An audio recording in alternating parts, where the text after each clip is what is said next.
사마천은 역사가로서 역사서에 아주 특별한 기록들을 많이 남겼습니다. 아까 잠깐 소개해드렸던 자객들 이야기도 남겼죠. 그 다음에 유협이라고 해서 오늘날로 얘기하면 사실 조직폭력배 두목들이거든요. 그 대신에 이제 힘없고 없는 사람들을 도와주는, 우리로 얘기하면 뭐 의적 뭐 이런 셈입니다. 옛날 사람들은 대협, 뭐 협객 이렇게 불렀습니다. 그런 기록도 있고, 또 하나는 점쟁이에 대한 기록도 있습니다. 일자 열전이라 그래가지고 점치는 점쟁이에 대한 기록도 있고, 그 다음에 골계 열전이라 그래가지고 권력자 옆에서 우스갯소리 해주는 사람들이 있습니다. 주로 이제 궁중 연예인들인데, 우스갯소리가 그냥 우스갯소리가 아니라 권력자들이 잘못된 판단을 하거나 잘못된 행동을 할 경우에 따끔하게 아주 재미난 말로, 재미난 비유와 풍자로 직언하는 사람들입니다. 사람들이. 거기 보면 진시황도 나오고 진시황 아들인 이세도 나옵니다. 골계열전에. 그러니까 우리가 생각할 때는 굉장히 딱딱하고 근엄한 폭군 이미지를 가지고 있던 진시황도 사실은 농담을 할 줄 알았다라는 거죠. 이런 골계열전도 있고 의사들에 관한 기록도 있습니다.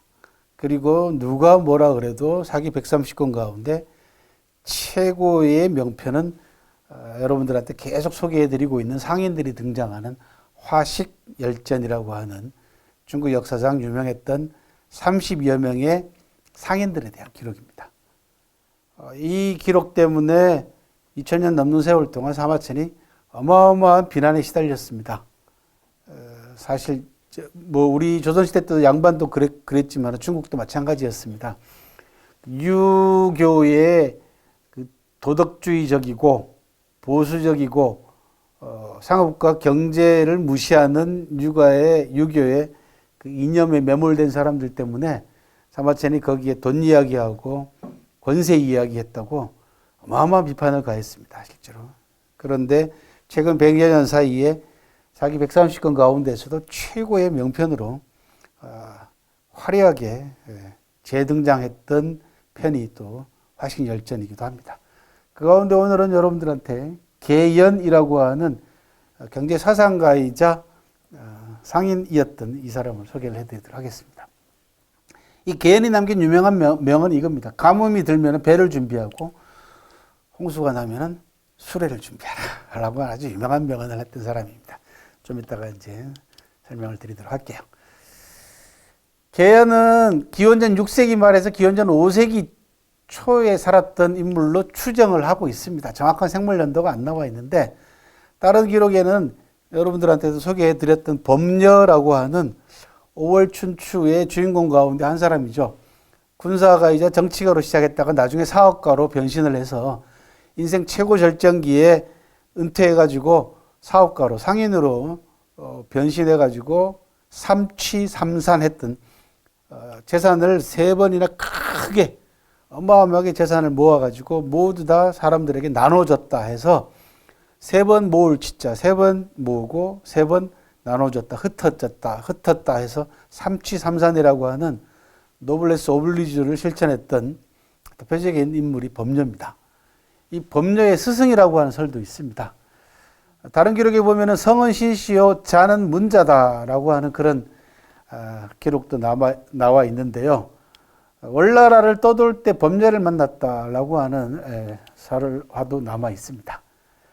화식열전에 이 계연이라는 사람이 대단히 돋보이게 기록이 되어 있고, 계연칠책이라고 하는 기록이 남아 있습니다. 계연이 사업을 하거나 장사를 하거나 나라를 다스리는데 필요한 7가지 비책, 이게 계연칠책이라고 합니다. 이게 뭔지는 아무도 모릅니다. 월나라가 범녀의 월나라 구천이라고 하는 최고 지도자가 범녀를 참모로 둠으로써 오나라를 멸망시키고 원수를 갚았잖아요. 와신상당 끝에. 이 범녀가 계연의 제자다 보니까 범녀가 월나라에 대해서 시행한 정책도 계연칠책의 일부였겠죠. 그죠? 예. 그래서 옛날부터 나라를 다스리거나 경영하는 데 있어서 비책이, 누구나 다 비책이 있잖아요. 그럴 때 비유하는 단어가 계연칠책이다. 이렇게 비유를 합니다. 경제사상가이자 책략가로서 계연의 이름이 남아있는데 중국에는 연상심계라고 하는 여기 보면 연상심계라고 돼 있죠. 그죠? 예. 이런 네 글자가 전해져 내려옵니다. 연은 계연의 연자고요. 계연할 때 연자고, 상은 한나라 때 유명한 경제 전문가였던 상홍량이라고 하는 사람이 있어요. 상홍량. 그래서 계연의 마음 씀씀이와 상홍량의 계산이다. 그런 뜻이에요. 그러니까 뭔가 계획을 잘 세우고 계산을 잘하는 사람을 비유할 때 쓰는 사자성어가 연상심계라고 하는 사자성어를 씁니다. 상홍량이라는 사람은 특히나 계산을 잘했답니다. 그래서 가을에 짐승의 털까지 헤아린다라고 하는 유명한 또 고사가 있어요. 가을에 짐승이 털이 얼마나 많이 납니까, 그죠? 그 털까지 다 일일이 헤아려가지고 세금을 거뒀대요. 아주 독한 경제 관료였습니다, 상홍량이. 그래서 계연심계라고 합니다. 계연의 마음 씀씀이와 상홍량의 계산. 계연이 경제정책과 그 다음에 국가정책을 어드바이스 충고하는 데 있어서 나온 유명한 사자성어가 지투수비입니다. 지투, 싸울 걸 알면 장차 저쪽 상대하고 경쟁을 하거나 또 저쪽 나라하고 싸워야 된다는 걸 알면 어떻게 해야 돼요? 준비하라 그런 얘기입니다. 닦을 숫자에다가 준비할 빗자잖아요. 준비해라 라는 겁니다. 굉장히 유명한 사자성어입니다. 장차 내가 저 사람하고 뭔가를 놓고 경쟁을 해야 되거나 또는 저 나라하고 싸워야 되는 걸 알면은 준비를 하라 라는 얘기입니다. 그때 준비에서 가장 중요한 게 뭐냐 그러면 경제입니다. 그러니까 군대력, 군사력도 마찬가지죠. 경제가 뒷받침되지 않는 군사력은 허망한 겁니다. 숫자만 많아가지고 뭔 소용이 있겠어요. 그 군사를 훈련시키려면은 훌륭한 장수가 필요하고 또 싸워서 이기려면은 좋은 무기가 필요하지 않습니까? 다 돈이단 말입니다. 다 경제력입니다. 전쟁은 원래 옛날부터 내려오는 유명한 명언이 있죠. 전쟁은 정치와 경제의 집합이다 라는 그런 유명한 말이 있습니다. 이때 왜 정치를 얘기하냐 그러면은 리더가 어떻게 그죠 전쟁을 대비해서 국민들을 이끌어 가느냐라는 리더십 발휘죠. 그리고 그 나라가 얼마나 일치 단결되어 있느냐라는 거고, 두 번째는 경제입니다. 그래서 정치하고 경제력 겨루기입니다. 전쟁이라는 건 결국 다른 게 아니고. 그래서 계연이 내세웠던 유명한 지투수비를 뒷받침해주는 가장 중요한 것은 경제치국입니다. 경제로 나라를 다스려라 라고 하는 경제치국의 논리를 2500년 전에 내세웠다라는 거죠.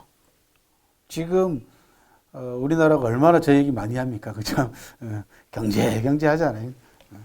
소득 성장이냐 아니냐 이런 걸 다 떠나서 국민들이 편안하게 의식주를 해결할 수 있는 그 단계까지 가기 위해서는 국가가 경제정책을 어떤 정책을 내느냐에 따라 가지고 달라지겠죠. 그죠? 그런데 놀랍게도 계연이라는 사람이 2500년 전에 경제로 나라를 다스려야 된다라고 하는 경제치국을 내세웠습니다.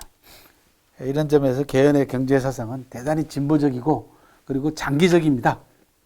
멀리 내다봐야 된다라는 거 하나고, 그 다음에 부차에게 패한 구천에게 아까 말씀드린 대로 계연 7책 법률을 통해 가지고 계연 7책을 제안을 했다라고 하는 그런 이야기가 있고요.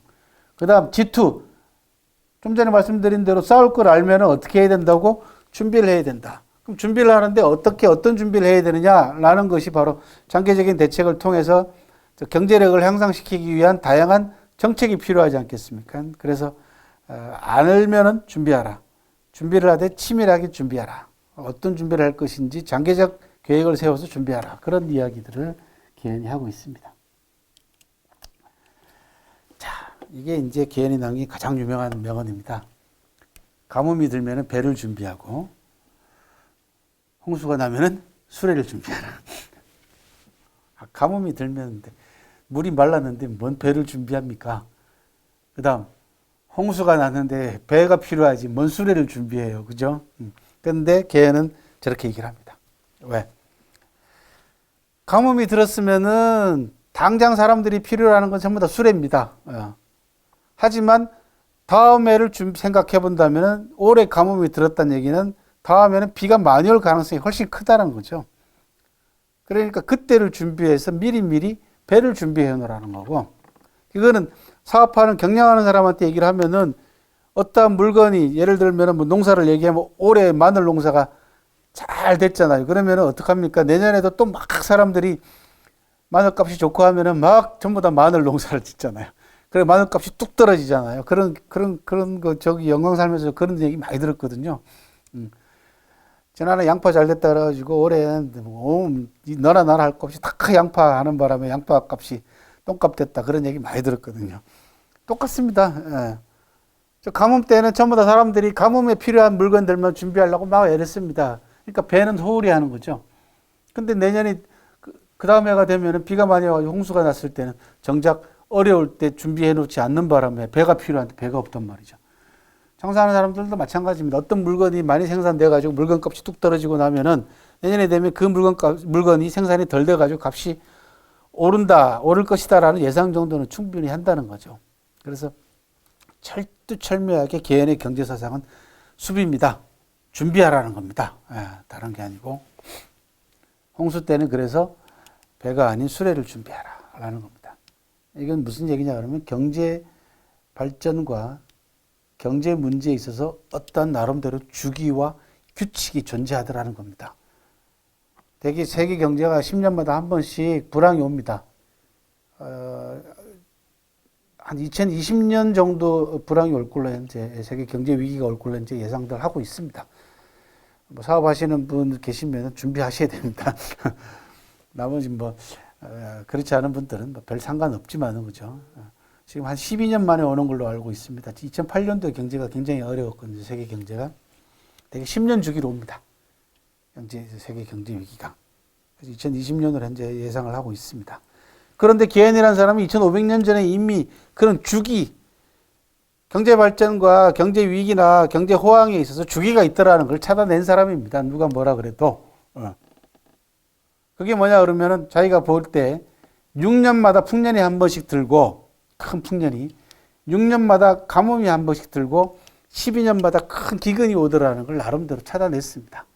그래서 가뭄이 들면은 배를 준비하고 홍수가 들면은 수레를 준비하라라고 하는 겁니다. 다른 게 아니라 이 부분은 사실은 농업 경제 위주의 당시 상황에 있어서 상당히 일리가 있습니다. 실제로 농사는 철저하게 음력으로 움직이고 절기가 있고 그다음에 계절의 변화, 그다음에 기후의 변화하고 밀접한 관계를 가지고 있기 때문에 사실은 나름대로 상당히 일리가 있습니다.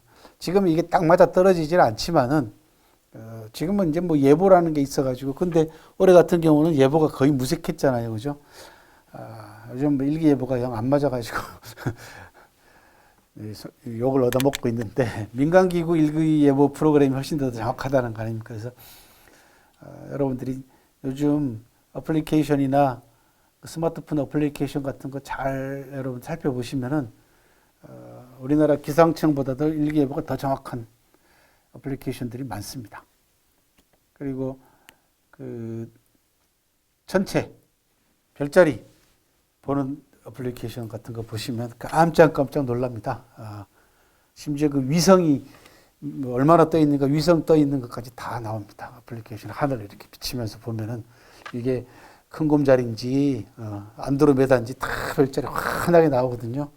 어플리케이션 돈 안 주고도 다운받을 수 있고 좀 더 돈을 지불하면 훨씬 더 이 천체에 더 깊이 있게 들어가서 별자리 공부를 가만히 앉아서 스마트폰으로 할 수 있는 세상이 됐습니다. 그리고 지금 전 세계 비행기가 얼마나 떠 있는가도 다 알려줍니다. 요즘은. 그리고 이번에 네이버하고 다음에서 북한 지도를 공개를 했습니다. 지금까지는 북한 지도라는 게 그냥 그 지형도만 나와 있었어요. 산악과 평야 이렇게만 나와 있는데 이번 여러분들 평양 한번 쳐보세요. 네이버나 다음 가면 그러면 평양에 인민궁전이 어디가 있으면 무슨 뭐 지난번에 우리 대통령이 연설했던 그죠 그 공연장 5일 경기장인가요? 그 공연장도 다 이름이 다 나옵니다. 그래서 그런데도 구글 어스하고 비교하면은 형편없이 떨어집니다. 그래서 아마 조만간 뭐 우리도 자체적으로 위성이 지금 돌아가고 있긴 합니다만은 우주 개발 이런 위성들 자꾸 쌓아 올려서 그런 정보들을 수시로 줄 수 있어야 됩니다. 지금까지는 우리나라 국립지리원이라는 데가 그걸 막았어요. 지도 다 돼 있습니다. 지금 다 돼 있는데 못하게 막는 거야. 그러니까 지금 어떤 세상인데 아직도 그런 폐쇄적인 방식으로 하고 있어요. 그래서 개연의 사상에서 가장 돋보이는 대목 가운데 하나가 뭐냐 그러면요. 사업을 하는 사람이나 경영을 하는 사람, 특히 자기가 어떤 상품을 생산해 가지고 파는 기업인들은 윤리와 도덕이 대단히 중요하다. 우리가 이제 경영윤리라고 얘기하고 상도덕이라고 얘기를 하잖아요. 이게 굉장히 중요하다라고 하는 이론을 내세운 사람입니다. 그게 뭐냐 그러면 양식의 가격이 안정되어야만이 시장이 활기를 띈다라고 하는 아주 유명한 말을 합니다. 저는 이 개연이나 백규 같은 이 고대 2000수백 년 전에 상인들이자 경제사상가들한테서 많은 그 공부를 하고 또 그런 통찰력을 얻게 되는 게 뭐냐면 이런 겁니다. 이게 상도덕입니다. 상인은 무조건 이윤을 많이 남기는 것이 최고다라고 하는 것에서 한 발자국 더 나가 있습니다. 이게 뭐냐 그러면 백성들한테 제일 필요한 건 뭐냐 그러면 생필품인 그것도 먹는 거, 그죠? 예. 곡식 가격이 제일 중요해요. 농업 중심 사회에서는 더 하잖아요. 그죠? 양식값이 올라가거나 너무 떨어지거나 하게 되면은 백성들 삶 자체가 황폐해진단 말이죠. 그래서 상인들은 뭐 하는 사람들입니까? 그 곡식을 사다가 파는 사람 아니에요. 그죠? 그런데 곡식이 풍년이 들어가지고 곡식값이 엄청나게 떨어졌어요. 그럼 상인들은 어떡합니까? 그걸 안 사, 요즘 상인들 같으면은 곡식값이 더 떨어질 때까지 기다린단 말이에요. 곡식이 완전히 땅바닥까지 갈 때까지 기다렸다가 사들인단 말입니다.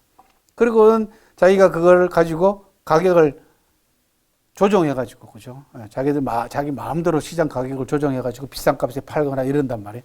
그러면 농업 생산자들은, 농민들은 얼마나 힘들겠어요. 왜? 형편 말도 안 되는 값으로 곡식을 팔았기 때문에 그 돈 가지고 다른 생필품을 살 수가 없는 거야. 그래서 걔는 뭐라고 얘기하냐 그러면 곡식 값을 안정시켜야 된다. 그래서 어느 정도 선을 넘으면 안 된다는 겁니다. 떨어져도 여기 나오죠. 그죠? 한 대 20전이면은 농민이 손해가 나고 90전이면은 상인이 손해를 본다라는 거죠. 당연하죠. 그죠? 한 대 20전 밑으로 내려가면은 농민들은 너무 싸기 때문에 손해보죠. 근데 한 대를 90전 이상으로 사게 되면은 당연히 상인들이 손해를 보는 겁니다. 그래서 상인이 손해가 나면은 교육이 정체가 되고 돈이 돌지 않고 농민이 손해가 보면 생산성이 떨어지고 농지가 황폐해. 왜 농사 지을 필요가 없어요. 그 돈 가지고는 안 된단 말이에요. 그래서 지금도 마찬가지 아닙니까? 농촌사에 보면은 이건 뭐하러 내가 농사 지어? 그러고 밭 갈아엎고 농 갈아엎는 경우 막 시위하면서 그런 거 생기잖아. 왜? 값이 그만큼 안 되니까 그런다. 식량 가격은 한 대에 80전을 넘지 않아야 되고 30전 밑으로 떨어져서는 안 된다라고 얘기를 합니다. 굉장히 중요한 겁니다. 사업을 하는 사람 상인들은 보통 일반 백성들의 생활, 즉 가장 중요한 생필품의 가격을 적정 수준에서 안정시키는 상도덕과 상윤리를 갖고 있어야 된다는 거죠. 여러분들한테 굳이 내가 얘기할 필요 없는 건데, 그죠? 우리나라 재벌들한테 얘기해야 되는 건데. 골목 사건까지 침범해가지고, 그죠? 일반 조그만 가게라도 한번 해보려고 하는 사람들을 힘들게 만드는, 이게 편의점들이 다 그런 것들이거든요. 이게 대기업들이잖아요. 그게 상도덕이 없어서 그런 겁니다. 우리나라의 기업들이 경영 철학과 상도덕이 없는 겁니다. 상도가 없는 겁니다.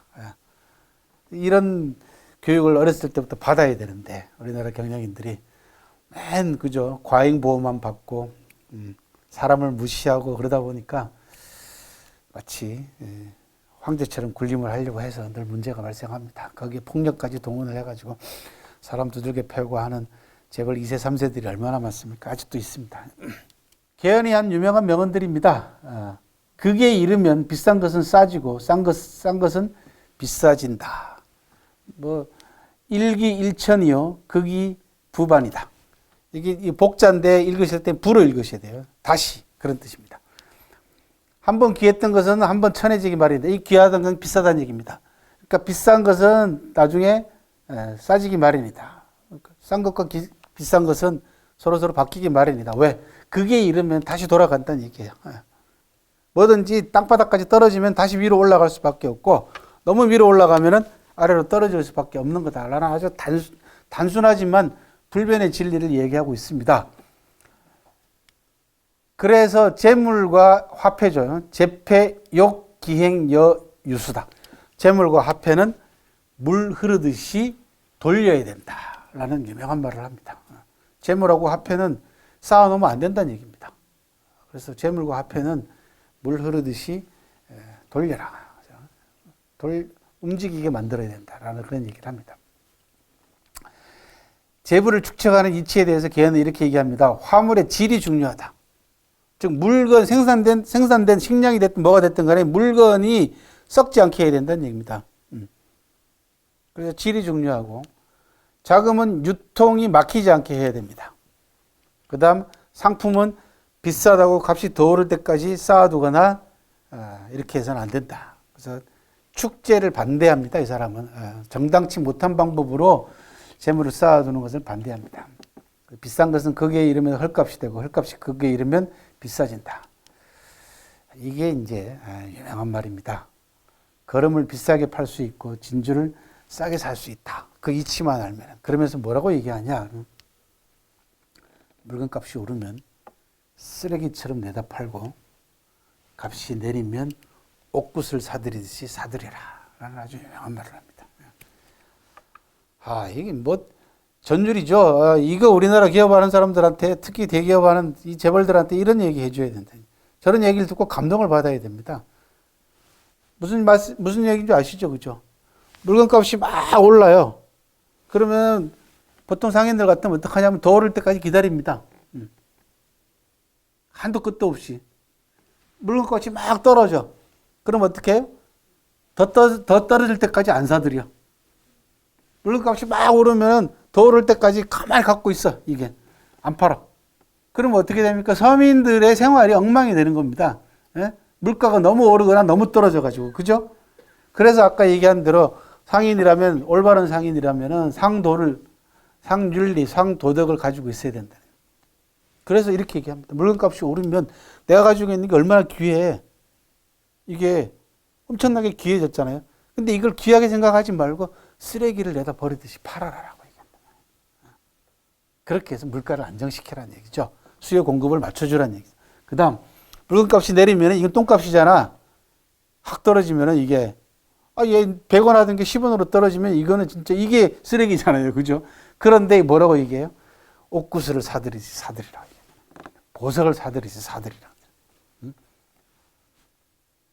그런 자세를 가지고 사업을 하고 경영을 하라라는 이야기입니다. 보통 사람이 아니죠. 그죠?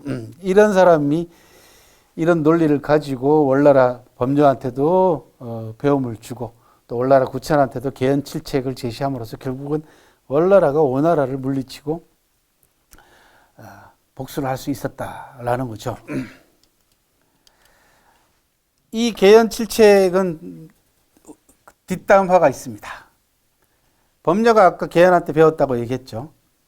근데 법녀는 월나라 구천을 도와가지고 오나라를 멸망시킨 다음에 어떻게 해요? 떠납니다. 저는 개헌칠책 가운데 이게 들어있을 거라고 생각합니다. 마지막에 가장 잘 나갈 때 내려와라. 이게 그 물건이 극에 달하면은 그죠 바뀐다고 얘기했잖아요, 그죠? 이렇게 최고의 높은 자리에 올라갔단 말이에요. 법녀가 이제 심지어는 구천이 나하고 나라를 반씩 나눠갖자고 얘기했단 말이에요. 근데 그거 안 믿어요, 법녀는. 그리고는 간편하게 필요한 것들만 물건 사가지고 가족들 데리고 제 나라로 떠납니다. 떠나면서 자기를 스카웃했던, 자기를 월나라 왕 구천에게 추천했던 친구 문종에게 편지를 씁니다. 같이 가자. 구천은 어려움은 함께 할 수 있어도 부귀영화는 같이 못하는 사람이다. 어려울 때는 같이 할 수 있어도 일이 잘 되고 난 다음에는 그 부귀영화를 함께 누리려고 하는 사람이 아니다. 그러니까 가자. 그러면서 법녀가 남긴 유명한 말이 있죠. 날던 새가 다 잡히면은 좋은 활은 간직해 두는 것이고, 사냥감이 잡히면은 사냥개는 삶아 먹는다. 이게 토사구팽.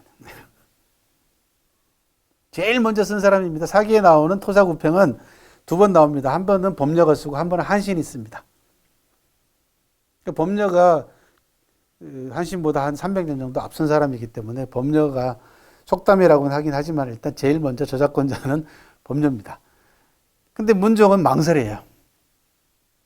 에이, 설마 그렇게 했냐. 우리가 얼마나 어렵게 같이 힘들게 했는데 우리 임금이 그럴 리가 없다.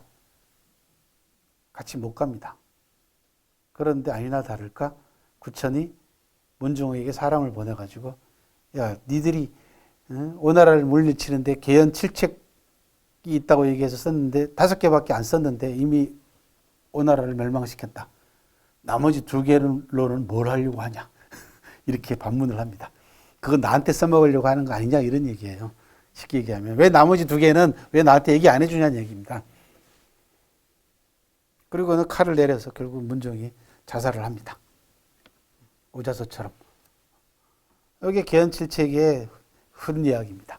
그러니까 구천이라는 사람도 계연칠책이 얼마나 대단한가라는 걸 잘 알았고 그 가운데 5개는 써먹었는데 오나라를 물리치는 나머지 2개가 궁금한 거야. 근데 법녀는 떠났죠. 그러니까 남은 문종한테 그걸로 다그치는 겁니다. 다그치는 겁니다. 야, 너 7개 있다고 해놓고 5개밖에 안 썼잖아. 나머지 2개로는 뭘 할 거야? 이겁니다. 혹시 나한테 써먹으려고 그러는 거 아니야? 그렇게 의심을 하는 겁니다. 문종이 그제서야 법녀가 한 말의 뜻을 알아듣고는 스스로 목숨을 끊었다라고 하는 이 계연칠책의 뒷이야기도 씁쓸하게 남아 있습니다. 어찌됐든 간에 이 계연이라는 사람은 2500년 전에 놀랍게도 상인의 상도덕과 상윤리 그 가운데 가장 중요한 것은 백성들의 서민들의 물가 안정의 책임을 가지고 있어야 된다라고 하는 유명한 말을 아까 말씀드린 대로 물건값이 오르면은 쓰레기를 내다 팔듯이 내다 팔고 물건값이 떨어지면 옥구슬을 사들이듯이 사들여라 라는 아주 유명한 명언을 남긴 인물이었습니다. 단순하게 뭐 경영 기업에만 적용되는 문제가 아니겠죠, 그렇죠? 인간이 갖춰야 될 보편적인 상식에 관한 이야기가 아닐까 싶어요. 그러면 저는 오늘도 제 강의가 완벽했다고 착각을 하고 다음 기회에 뵙도록 하겠습니다. 수고 많이 하셨습니다.